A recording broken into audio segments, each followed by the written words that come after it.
Ei siis, moi! Ja tervetuloa mun kanavalle. Ja siis tossa esittelyvideossa mä en kertonut aiemmin ja siis tarkemmin niistä asioista. Ja siis nyt mä vähän selittelen tarkemmin. Eli siis mä oon 12-vuotias tyttö täältä Suomesta. Ja mä asun siis Tampereella. Ja tässä videossa mä päätin niin kun kuvailla tai siis niin kun kertoa, että mitä mä fanitan enintään sellaista sarjaa. Mä fanitan sellaista anime-sarjaa, jonka mä nyt siis esittelen. Mä nyt vaan siis nappaan täältä jonkinlaisen osan. Eli siis mä kerään tällaista sarjaa. Tää on siis videossa, mut puuttuu vielä 6 ja sen siis jo tullut kauppoihin, mut siis mä en oo vielä saanut sitä. Mulla on näitä 1-5 asti.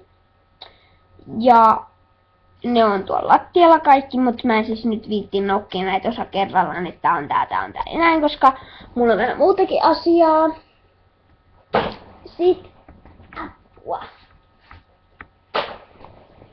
Sitten mulla on tällainen. Täällä on kaikki hopeanolen noi elokuvat. Niinku levyinä, et jokaisessa levyssä on 4, mutta siinä viimeisessä levyssä on sit 5. Eli täällä on siis näitä kaikenlaisia levyjä, näkyy tosta läpi. Siellä on näitä levyjä. Eli tällainenkin on siis mun käsiin ilmestynyt. Mutta näitä kaikkia mä aloin keräämään tän avulla. Eli siis mä oon kerännyt näitä nyt jonkin aikaa ja mulla on 5stäkin 1 elokuva. Mut sen mä näytän myöhemmin ja oikeastaan mun siskolla oli tällainen 5-6 ja se antoi ne sit mulle ja sit siitä mä sain parin kuukauden päästä idean, että hei mä olen kerännyt viidejä.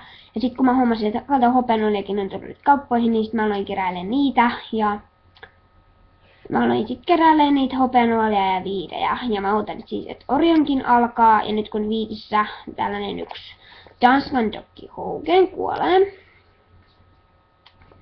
Eli siis toi. Apua, menen väärässä sivuun. Tää. Kuolee. Niin sit niiden vihollisiksi tulee apinoita ja mä oon silleen, what?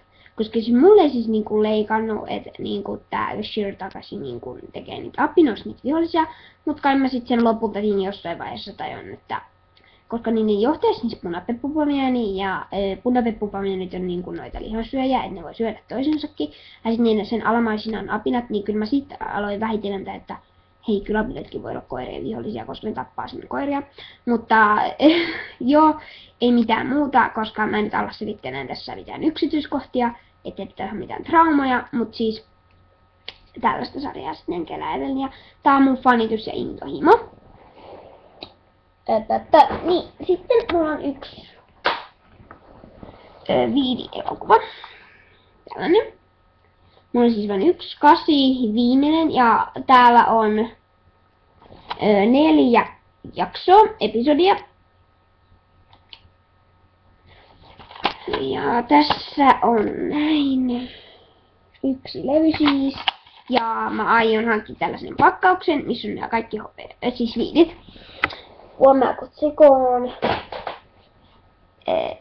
Et sellaista. Ja siis kiitos, että tulitte katsomaan tän mun videon. Ja ensi kerralla mä sit selittelen näin harrastuksia ja tälleen kaikenlaista.